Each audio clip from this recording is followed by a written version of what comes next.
venons effectivement d'assister à la célébration de la première édition de la Journée de l'excellence ici dans la commune de Sindian. Nous avons eu beaucoup de plaisir à assister à cette cérémonie dont le maître d'œuvre principal est le maire de la commune de Sindian en collaboration surtout avec l'armée. Et donc le sens surtout c'est cette cohésion d'esprit, cette unité dans les actions entre l'armée et la commune de Sindian qui est surtout à saluer. Effectivement, l'IF de Bignona, en initiant des activités pareilles, a voulu célébrer, fêter l'excellence au niveau des écoles. Alors le comité de pilotage, quand il s'est réuni, on a jugé nécessaire de faire une seule et unique fête, ensemble avec les militaires et les autorités locales, mais aussi y associer tous les niveaux d'enseignement, du préscolaire au secondaire, en passant par le moyen et l'élémentaire. Et voilà un peu ce qui a fait que la démarche qui a prévalu ici, c'est la démarche participative, la démarche inclusive. Et aussi ça, c'est quelque chose que nous avons noté pour nous en féliciter. Et la fête s'est déroulée de fort belle manière. Monsieur le maire ainsi que le colonel commandant le secteur militaire Sindian ont chacun dans leur domaine respectif, en tout cas, mis à contribution, mis à disposition beaucoup de moyens financiers, matériels et en mobilisant des ressources humaines de qualité pour que la fête soit belle. C'est le lieu de remercier l'ensemble des membres des équipes pédagogiques au niveau des lycées, CM et écoles élémentaires, sans oublier le niveau préscolaire. Également le lieu de féliciter l'armée qui a compris que ce n'est pas la première fois qu'elle participe à de telles fêtes. Nous nous souvenons encore qu'ici à Sindian, un colonel qui n'est plus là, qui est parti, a été choisi comme parrain d'une manifestation. Et à chaque fois qu'elle est sollicitée, elle répond présente. Et donc c'est le lieu de féliciter les autorités militaires, les autorités locales.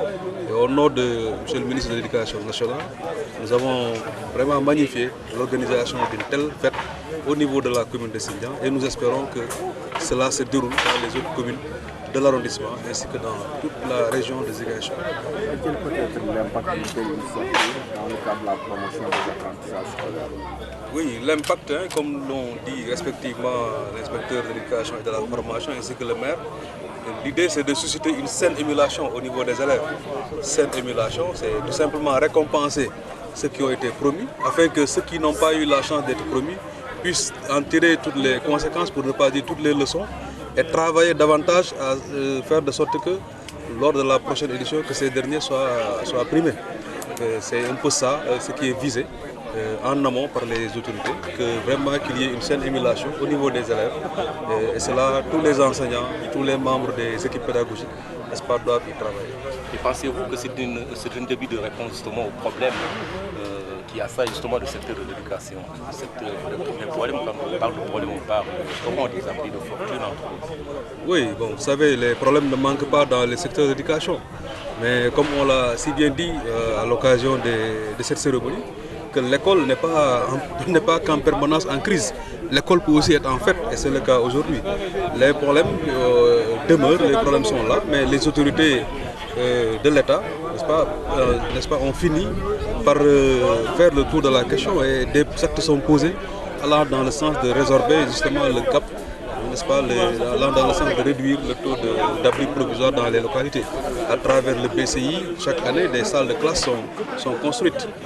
En 2016, on a déjà eu à faire une rencontre où une répartition des différentes salles de classe au titre de l'année 2016 a été faite. Et ça, c'est au titre du BCI. Donc l'État sénégalais est très bien conscient, n'est-ce pas, des difficultés, des problèmes de l'école, notamment des problèmes en termes d'infrastructure, et des mesures appropriées sont en train d'être prises pour résorber le gap.